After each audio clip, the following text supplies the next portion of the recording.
बाबा जी और हुजूर जी की प्यारी साध संगत जी, राधा स्वामी जी संगत जी। व्यास डेरे की शुरुआत हुए लगभग 135 साल हो चुके हैं, लेकिन 2 नवंबर को पंडाल में जो हुआ, ऐसा 135 साल के इतिहास में कभी नहीं हुआ।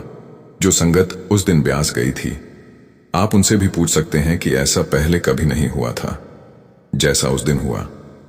पूरी बात हम आपको बताएंगे और यह भी बताएंगे कि बाबा जी को 2 नवंबर को स्टेज पर क्यों आना पड़ा। बाबा जी एक कमाई वाली रूह की जिद पर उस दिन स्टेज पर आए थे। सब कुछ आपको इस वीडियो में बताएंगे। 2 नवंबर को ब्यास में संपन्न हुए भंडारे पर बाबा जी भंडारे के आखिरी दिन यानी 2 नवंबर को आए थे, जबकि 31 अक्टूबर और 1 नवंबर को सुबह और शाम सवाल जवाब के समय बाबा जी ने संगत को दर्शन नहीं दिए थे। फिर अचानक ऐसा क्या हुआ कि बाबा जी 2 नवंबर को स्टेज पर भी आए और खुद सत्संग भी फरमाया, जबकि सारी संगत यही बोल रही थी कि जब बाबा जी ने ओपन कार दर्शन भी नहीं दिए तो फिर बाबा जी 2 नवंबर वाले दिन भी स्टेज पर नहीं आएंगे। लेकिन हुआ एकदम इसका उल्टा। बाबा जी आए भी और संगत के लिए सत्संग भी फरमाया। संगत जी बाबा जी आए थे अपनी एक रूह की जिद पर, और यह बात उसी कमाई वाली माता जी ने ही बताई। इस माता जी ने एक दिन पहले ही अपने आसपास वाली संगत को बता दिया था कि कल 2 नवंबर को बाबा जी खुद आएंगे। उस समय संगत को विश्वास नहीं हुआ, लेकिन अगले दिन जैसे ही स्टेज का पर्दा गिरा तो सामने बाबा जी को बैठा देखकर सारी संगत की आंखों से आंसू बह निकले। और व्यास के इतिहास में पहली बार ऐसा हुआ कि जैसे ही संगत ने बाबा जी को स्टेज पर देखा, वहां बैठी लाखों संगत एक साथ जोर से बोल उठी, राधा स्वामी बाबा जी, आज से पहले कभी भी प्यास या किसी भी सेंटर में ऐसा नहीं हुआ था कि संगत एक साथ एक ही सुर में इतनी जोर से राधा स्वामी बाबा जी बोल रही हो। यह दृश्य देखकर ज्यादातर संगत रोने लगी थी। उस दिन शायद अपने मुर्शिद को देखकर संगत से रहा नहीं गया और सारी संगत एक साथ बोल उठी, और इतना बोलते ही संगत अपने आप एकदम शांत भी हो गई। संगत जी, आपने भी बाबा जी के बहुत सारे सत्संग सुने होंगे, लेकिन क्या कभी ऐसा अनुभव आपने देखा है जब सारी संगत बाबा जी को स्टेज पर देखते ही राधा स्वामी कह रही हो? आज से पहले ऐसा कभी भी नहीं हुआ। अब बात करते हैं उस कमाई वाली माता जी की, जिनकी जिद पर बाबा जी को आना पड़ा। इस माता जी की उम्र 90 साल के आसपास है, और इस उम्र में भी माता जी को चलने फिरने में किसी सहारे की जरूरत नहीं पड़ती, क्योंकि माता जी को जो ताकत अंदर के नाम से मिल रही है, वही ताकत उन्हें इस उम्र में भी संभाल रही है। लेकिन इस बार माता जी की एक जिद थी। माता जी ने बताया कि अब मैं उम्र के इस पड़ाव में हूं कि कब यह शरीर छोड़ना पड़ जाए पता नहीं। वैसे तो इतनी कमाई वाली रूहों को पहले से ही अपने जाने का दिन और समय पता होता है, लेकिन ऐसी रूहें किसी से इस बारे में कुछ भी नहीं बताती और चुपचाप शरीर छोड़कर सद्गुरु के साथ संसार से चली जाती हैं। तो जब माता जी डेरे आ रही थीं तो उन्होंने मन में बाबा जी से यही अरदास करके डेरे के लिए निकली, बाबा जी अंदर से तो आपके रोज दर्शन हो रहे हैं, लेकिन अब यह शरीर ज्यादा समय तक साथ नहीं रहने वाला, इसीलिए इस बार आप मुझे दर्शन देने जरूर आना। मेरी आंखें आपके दर्शनों को तरस रही हैं। माता जी ने कहा, मैंने बाबा जी के आगे जिद की थी कि आपको आना ही पड़ेगा। जब 31 अक्टूबर की सुबह का समय आया तो बाबा जी स्टेज पर नहीं आए। उसी दिन शाम को सवाल जवाब में भी बाबा जी नहीं आए। फिर 1 नवंबर को ना ओपन कार दर्शन हुए और ना ही शाम के सवाल जवाब में बाबा जी आए। और उस दिन मैंने जिद पकड़ ली थी कि बाबा जी अगर आप कल भी नहीं आए तो मैं घर वापस नहीं जाऊंगी। और उसी रात इसी विश्वास से इस माता जी ने अपने साथ आई संगत से कहा कि कल बाबा जी खुद स्टेज पर आएंगे। संगत को विश्वास नहीं हुआ, क्योंकि संगत कह रही थी कि बाबा जी ने कुछ दिन पहले सिकंदरपुर सेंटर में कहा था कि जब तक मैं आपके सामने आता रहूंगा तब तक आपको दूसरे की कदर नहीं होगी, इसलिए अब आगे से एक ही के दर्शन होंगे। और उस दिन के बाद बाबा जी ने संगत से दूरी बनानी शुरू कर दी थी। उसके बाद बाबा जी बहुत कम संगत के बीच आए, इसलिए माता जी की बात पर उन्हें विश्वास नहीं हो रहा था। लेकिन माता जी तो जान चुकी थी कि उनके सतगुरु रविवार को जरूर आएंगे। और जैसे ही रविवार सुबह का समय हुआ, बाबा जी स्टेज पर विराजमान थे। और यही नहीं, बाबा जी ने सत्संग भी खुद फरमाया, जबकि हम देख रहे हैं कि अब हर जगह हुजूर जी ही सत्संग कर रहे हैं। लेकिन उस दिन बाबा जी ने ना सिर्फ दर्शन दिए बल्कि सत्संग भी फरमाया। संगत जी, बाबा जी के स्टेज पर आने का दूसरा बड़ा कारण यह भी था कि 31 और 1 को हुए सवाल जवाब में लगभग हर एक बच्चे ने हुजूर जी से सवाल के दौरान यह बात जरूर कही थी कि आप बाबा जी को भी साथ लेकर आना। और संगत जी, जब शिष्य अपने गुरु को बार बार पुकारे तो भला गुरु कैसे ना आए। और सच में जिसने भी सत्संग वाले दिन का वो नजारा देखा जब सारी संगत एक साथ राधा स्वामी बाबा जी बोल उठी थी, तो वह दृश्य ऐसा था कि ना चाहते हुए भी आंखों से आंसू बह निकले। इतना प्रेम, इतना विश्वास देखकर पहली बार सत्संग सुनने पहुंची संगत में से एक भाई ने बताया कि हमने बहुत सारे गुरुओं के सत्संग सुने हैं, हम राधा स्वामी नहीं हैं, लेकिन हमें अलग अलग गुरुओं के सत्संग सुनना अच्छा लगता है। लेकिन हमने संगत के अंदर अपने गुरु के प्रति इतना प्रेम पहले कभी नहीं देखा। हाँ, यह बात सही है कि हर संगत अपने पने गुरु से प्रेम करती है, लेकिन इस हद तक प्रेम कि बाबा जी को स्टेज पर देखते ही संगत खुशी के मारे भावुक होकर रोने लगे। ऐसा नजारा सच में यहीं ब्यास में देखने को मिला। संगत जी, ये बात सच है कि संगत बाबा जी से बहुत प्रेम करती है, लेकिन एक सच ये भी है, जितना प्रेम हम बाबा जी से करते हैं उससे 10 गुना से भी ज्यादा प्रेम बाबा जी हमसे करते हैं। अगर आपको यकीन नहीं हो रहा है तो अब आप आगे की इस सच्ची घटना को सुनिए। और सिर्फ इतना ही नहीं, बल्कि अगर हम राह से भटक जाएं तो बाबा जी हमें थप्पड़ भी लगा देते हैं, जैसे एक बाप अपने बेटे को लगाता है अगर बेटा राह से भटक जाए। आगे की 2 सच्ची घटनाएं इस बात का प्रमाण है कि बाबा जी हमसे बहुत प्रेम करते हैं और जरूरत पड़ने पर बाबा जी बहुत सख्त भी हैं। पहले हम सुनते हैं जब बाबा जी ने अपने सेवादार को थप्पड़ मारा था। यह सच्ची घटना एक सेवादार ने खुद अपनी आती संगत के सामने साझा की थी। वह सेवादार दिल्ली का रहने वाला है। उसने बताया कि वह दिल्ली की एक बड़ी कंपनी में अपने मालिक के असिस्टेंट के रूप में काम करता था।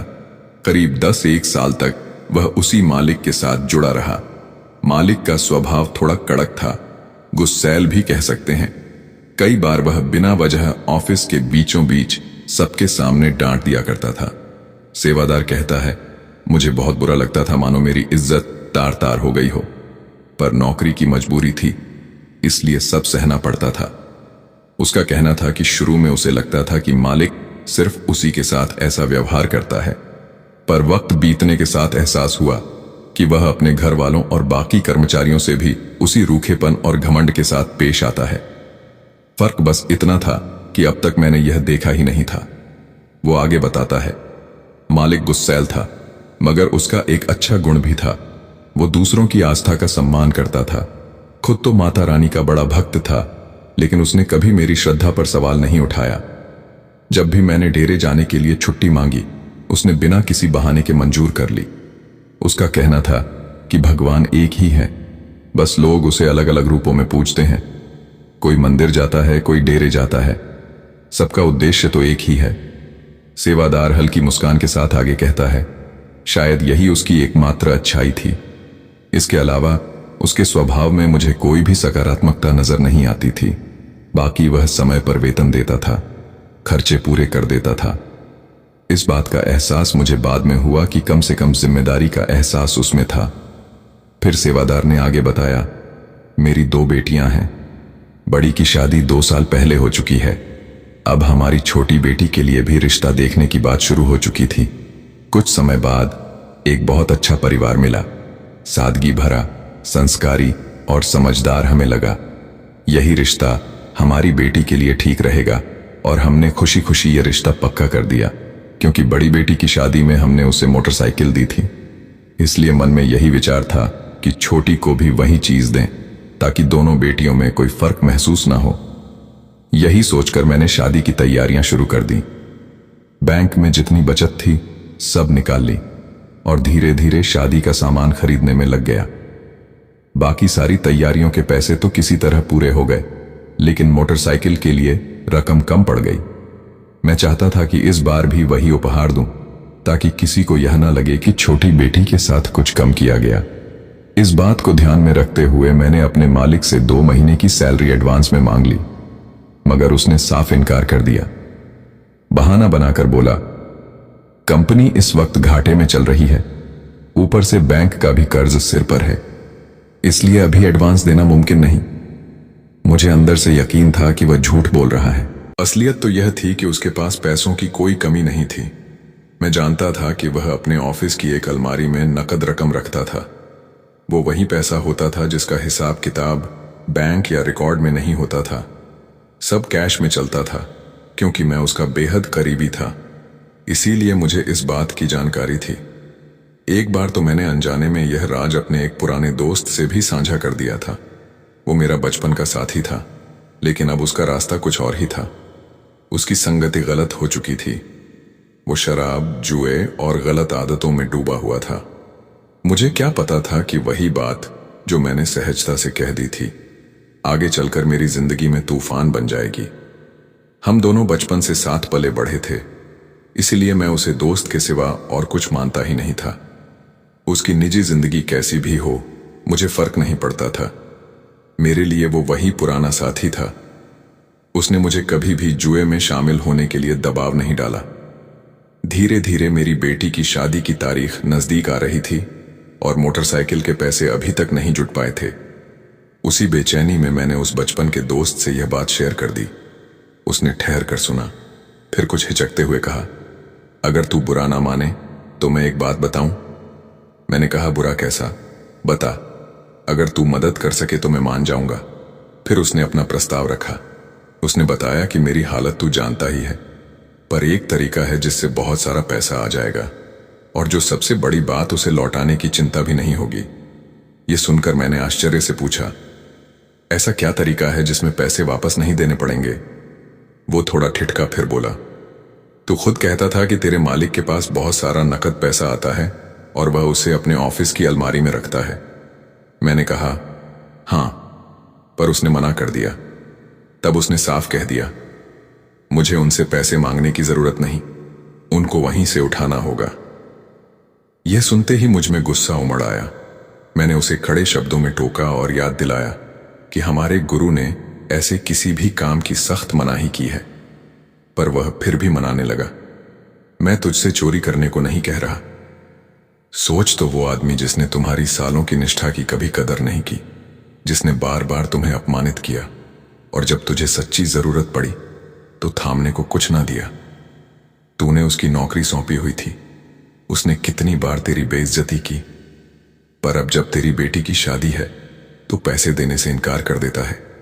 वो मुझे समझाने लगा, जिस पैसे को तेरा मालिक अपने ऑफिस में रखता है वो तो वैसे भी काले धन का हिस्सा है, ना कोई हिसाब ना कोई टैक्स। ऐसे पैसे को उठा लेना कोई गुनाह नहीं होगा। उसने मुझे कई तर्क देकर यकीन दिलाने की कोशिश की। बोला, सोच, इतना पैसा जमा है जो किसी भले काम में नहीं आ रहा। तेरे पास जरूरत है, बेटी की शादी है, अगर तू थोड़ा सा हिस्सा भी ले लेगा तो गलत क्या होगा? वो आगे कहता गया, तेरा मालिक खुद कितना नीच इंसान है, गुस्सैल, घमंडी, दूसरों को अपमानित करने वाला। तूने उसकी वफादारी में जिंदगी खपा दी और जब तुझे जरूरत पड़ी तो उसने साफ इनकार कर दिया। ऐसे इंसान से कुछ लेना कोई पाप नहीं। उसकी बातें सुन सुनकर मन डगमगाने लगा। लालच और जरूरत ने विवेक को कमजोर कर दिया था। कुछ दिन सोचने के बाद आखिरकार एक शाम मैंने वही गलती कर डाली। उस दिन ऑफिस का वक्त खत्म होने के बाद मालिक हमेशा की तरह अपने घर चला गया। अंधेरा फैल चुका था। थोड़ी देर बाद मैं और मेरा दोस्त पिछली तरफ से ऑफिस के भीतर दाखिल हो गए। मैं अच्छी तरह जानता था कि मालिक पैसे किस अलमारी में रखता है और उसकी चाबी कहां छिपाई जाती है। हम धीरे धीरे वहां पहुंचे।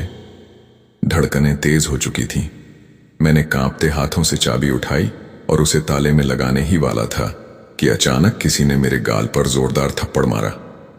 मैं सन्न रह गया।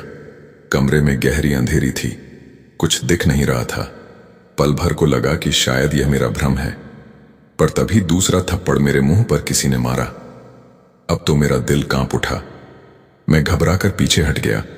मेरा दोस्त हैरानी से बोला, क्या हुआ? मैं हकलाते हुए बोला, कोई मुझे मार रहा है, किसी की मौजूदगी यहां मुझे महसूस हो रही है। वो जोर से हंस पड़ा, पागल मत बन, यहां हम दोनों के अलावा कोई नहीं है, डर रहा है बस। इतना कहकर उसने मेरे हाथ से चाबी झटक ली और बोला, तू हट, मैं खोलता हूं। फिर उसने खुद अलमारी की ओर कदम बढ़ाया। वो जैसे ही ताले में चाबी घुमा रहा था, अचानक फिर वही हुआ। किसी ने फिर से मेरे गाल पर जोरदार थप्पड़ मारा।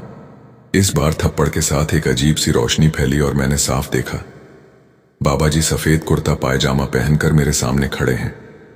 उनका चेहरा गंभीर था, निगाहें करुणा से भरी, लेकिन अगले ही पल वे ओझल हो गए। मेरे शरीर में सिहरन दौड़ गई, दिल जोर जोर से धड़कने लगा। डर और शर्म से मेरा कलेजा कांप गया। मैं बिना कुछ सोचे भागकर ऑफिस से बाहर निकल आया। मेरा दोस्त पीछे से दौड़ा और हैरान होकर बोला, क्या हुआ? सांस संभालते हुए मैंने कहा, मैं यह काम नहीं कर सकता। चाहे मेरा मालिक जैसा भी हो, उसकी करनी उसी के साथ जाएगी। अगर वह गलत है तो इसका मतलब यह नहीं कि मैं भी गलत बन जाऊं। उसके पैसे हैं, उसकी मर्जी चाहे दे या ना दे, लेकिन मैं चोरी करके अपना कर्म क्यों बिगाड़ूं? इतना कहकर मेरी आंखों से आंसू बहने लगे। मैं सड़क किनारे बैठ गया और हाथ जोड़कर बाबा जी से क्षमा मांगने लगा। मुझे बाबा जी के सत्संग में कही हुई बातें याद आने लगी। अगर कोई तुम्हारा बुरा करे तो तुम उसका बुरा मत सोचो, सब कुछ मालिक पर छोड़ दो। मैंने अपने दोस्त की ओर देखा और कहा, जिस इंसान ने कभी मेरा बुरा नहीं चाहा, जिसके पास जब भी मैंने डेरे जाने की छुट्टी मांगी उसने बिना इनकार दिए मुझे जाने दिया, जिसने हमेशा वक्त पर सैलरी दी, मैं उसी के साथ धोखा करने जा रहा था। और अगर उसने ऐसा कुछ ना भी किया होता तब भी मैं यह कदम नहीं उठा सकता, क्योंकि मुझे अपने सद्गुरु की नजरों में गिरना मंजूर नहीं। इतना कहकर मैं वहां से सीधा घर चला गया। उस रात नींद मेरी आंखों से कोसों दूर थी। मैं बार बार यही सोचता रहा, अगर आज बाबा जी ने मुझे ना संभाला होता तो मैं अपनी पूरी कमाई को एक ही पल में मिट्टी में मिला देता। उस रात मैंने पहली बार सच्चे अर्थों में महसूस किया कि सद्गुरु अपने बच्चों से जितना प्रेम करते हैं उतनी सख्ती भी करते हैं, लेकिन बच्चे को गलत राह पर नहीं जाने देते। संगत जी, हम सब बाबा जी के बच्चे हैं। अब अगर बच्चा भटक जाएगा तो बाप को तो सख्त होना ही पड़ेगा, ताकि बच्चे का जीवन खराब ना हो सके। आइए अब सुनते हैं बाबा जी के प्रेम की सच्ची घटना। यह प्रसंग हुजूर महाराज जी के समय का है। उस दौर में सद्गुरु प्रायः सायंकाल के समय टहलने जाया करते थे। मार्ग में संगत के लोग भी उनसे भेंट करने के लिए पहुंच जाया करते थे। जब भी किसी से मुलाकात होती तो सद्गुरु का उद्देश्य केवल एक ही होता, उसे मालिक की ओर मोड़ देना, उसकी दृष्टि को संसार से हटाकर नाम की ओर लगा देना। आप भली भांति जानते हैं कि संत महात्माओं का इस संसार में आना कोई साधारण बात नहीं होती। वे यहां अपने लिए नहीं आते, बल्कि हमारे कल्याण के लिए, हमें मालिक से जोड़ने के लिए इस माया जगत में अवतरित होते हैं। उनका जीवन एक ही ध्येय पर केंद्रित होता है, मालिक का नाम जगाना और हर जीव को उसके असली घर की याद दिलाना। ऐसे ही एक दिन की बात है। सद्गुरु जी सायकाल भ्रमण के लिए निकले थे। रास्ते में एक वृद्ध व्यक्ति का घर पड़ता था। वह बुजुर्ग हर शाम अपने घर के बाहर बैठा करता था। जब जब सद्गुरु उस मार्ग से गुजरते तो उनकी मुलाकात स्वाभाविक ही हो जाती।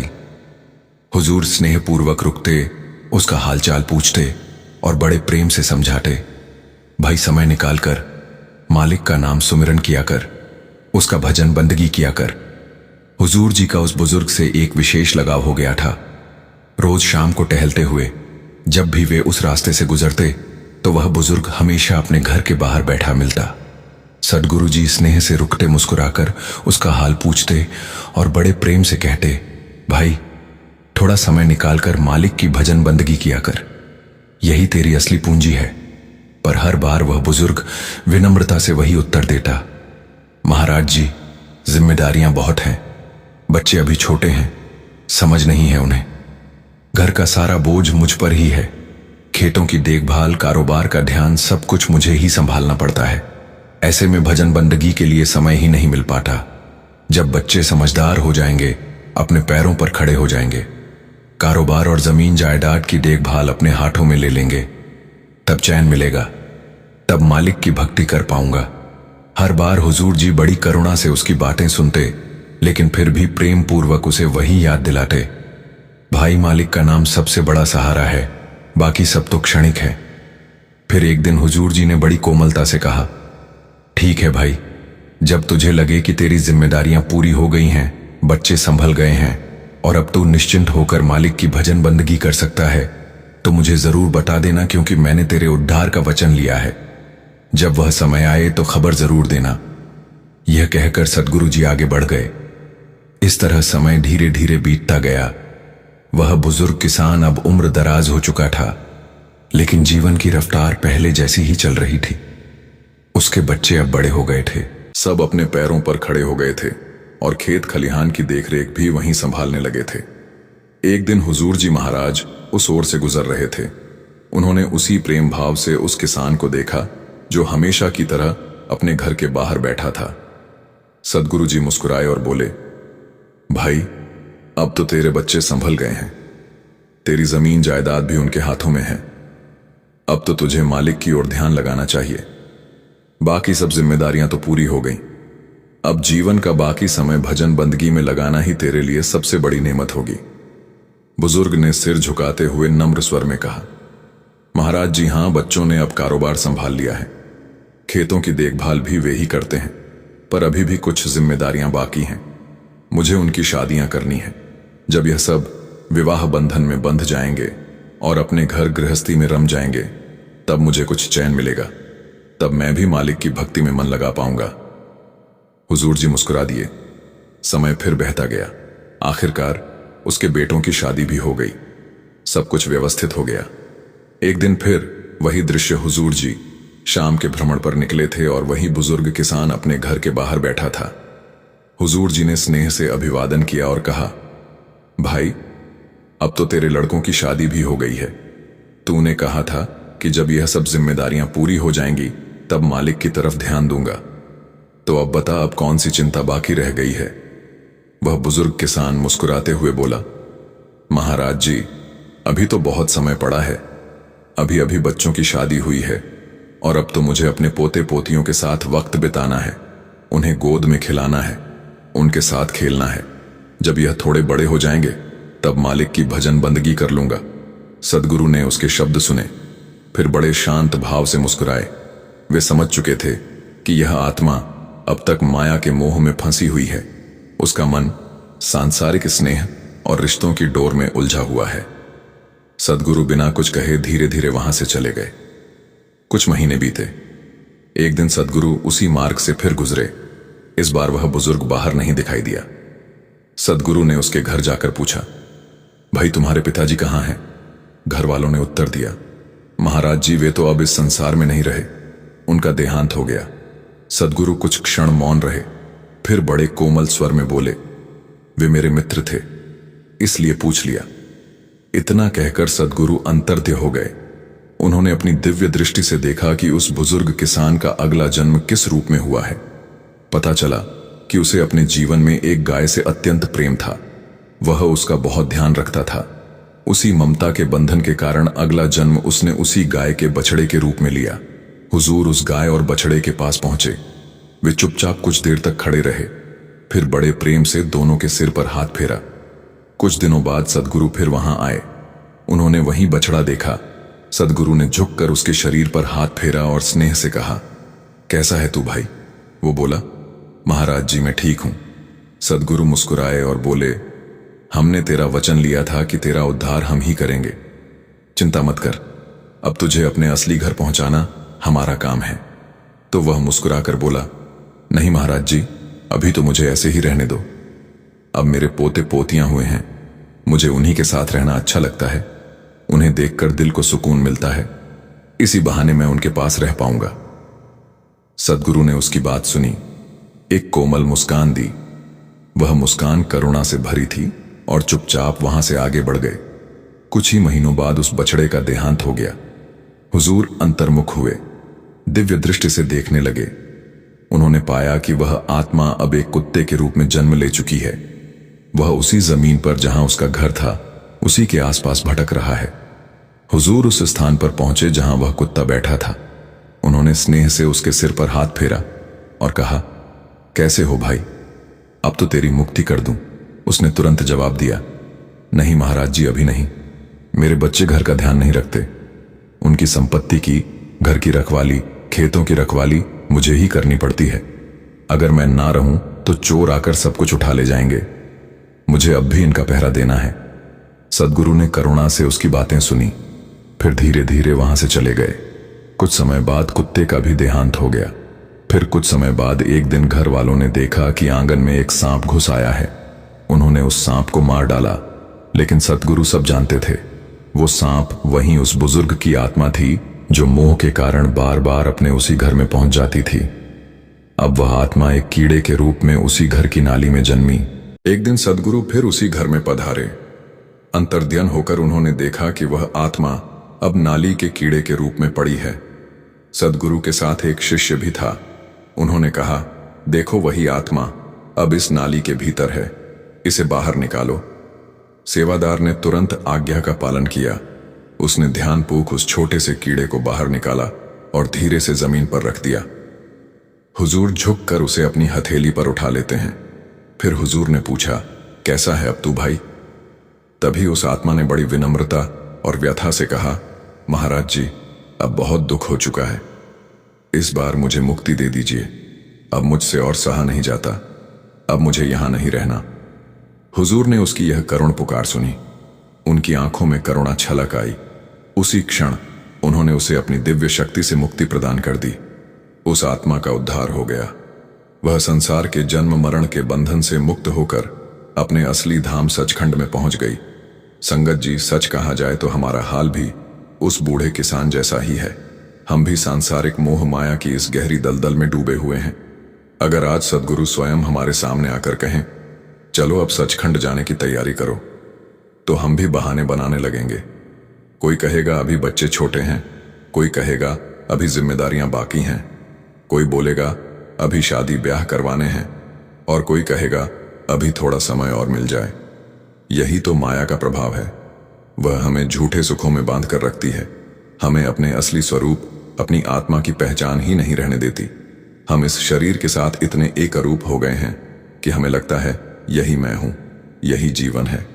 हमें लगता है कि यह रिश्ते, यह संसार, यह संपत्ति सब सदा रहने वाले हैं। पर जब यह शरीर ही छूट जाता है तो सब कुछ साथ छूट जाता है। मगर माया का जादू इतना गहरा है कि मृत्यु के बाद भी आत्मा उन्हीं सांसारिक भावनाओं में उलझी रहती है। उसी मोह, उसी चिंता, उसी आसक्ति में भटकती रहती है। इसलिए हमें मालिक से यही प्रार्थना करनी चाहिए, हे सद्गुरु, हमें अपनी शरण में रखो। हमें इतनी शक्ति दो कि हम माया के इस मोह से ऊपर उठ सकें, सच्चे अर्थों में भजन बंदगी कर सकें और उस अमरधाम सचखंडा तक पहुंच सके जहां से फिर लौटना नहीं पड़ता। संगत जी, अपने हर सत्संग में बाबा जी बार बार एक ही बात पर जोर देते हैं, भजन सिमरन कर लो, जिससे कि बाबा जी को भी हमें यहां इस जेल खाने से निकालने में आसानी हो सके। नाम दान देकर बाबा जी ने हमारी जिम्मेदारी तो ले ली है, लेकिन अगर हम भजन सिमरन नहीं करेंगे तो फिर हमें भी निचली चुनियों में जाना पड़ेगा और फिर बाबा जी को भी हमें यहां से निकालने में बहुत मुश्किल आएगी। अगर हम सच में बाबा जी से प्रेम करते हैं तो बाबा जी की इस जिम्मेदारी को हमें भजन सिमरन करके आसान करना है। संगत जी, अब हम आपसे इजाजत लेते हैं। कमेंट में अपने भाव लिखकर